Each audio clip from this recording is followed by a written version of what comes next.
think of the example of a man who is a porter, who is at a train station, carrying bags of people from point A to point B, getting 50 pence a throw.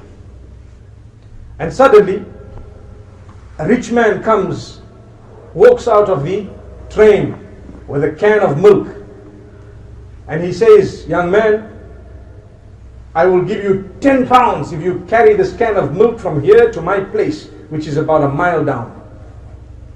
And this man is excited. Wow, 10 whole pounds. That's like 20 trips that I've been making at 50p each. I'm going to get it one throw. He says, no problem, sir. I am experienced. I will not drop your milk. And you know, they put the milk on top of their heads and they balance it. These porters are experts. They actually can run with it. Don't try it, but they can do it. They will put it on their heads and run with it.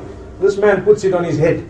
And he starts walking and he's smiling from ear hole to ear hole. Allahu Akbar.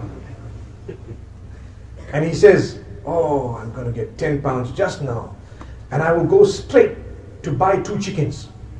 And these chickens will lay eggs and I will sell the eggs. And when I sell a few eggs, I'll buy a 3rd and 4th and 5th chicken. Then I'll have a fowl run. I'll employ 10 guys to run that place.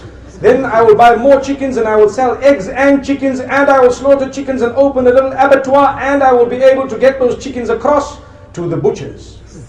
Then he says, after that I'm going to buy sheep. And then I'll buy a little farm, and on that farm we'll have so many sheep, and I'll sell a little sheep as well as slaughtering them and providing the butchers with halal mutton. Then he says, thereafter I'll buy cows. Wow, look at him. 10 pounds. He's talking. Just 10 pounds. But this is forward thinking, beautiful thinking. It's really good. He's got a plan. Wallahi, he's got a good dream. He's not planning haram. He's planning something good for his future. Then he says, and after that I will move further and I will have a whole farm and I will go into crop and I will be able to harvest and I will be able to sell. And then I'll buy the big buildings in the city, that one and that one and that one and that. And by the time I'm the biggest businessman around, the girl I went to propose for last year, because her father's the mayor, they said no to me. They will get to know about me themselves.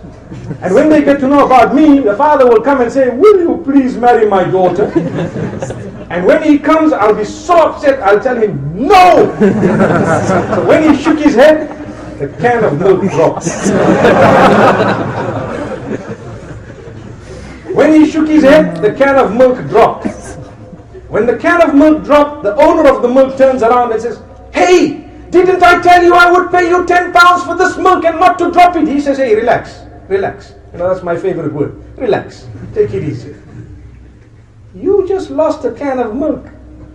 I lost my chickens and my eggs, and my sheep and my cows and my farms and my buildings, and 600 people lost their jobs. And at the same time, I lost my marriage and my whole life is gone, so just keep quiet, okay? What's the moral of that? The moral of it is, one small distraction in your life can shatter your dreams, my brothers, my sisters.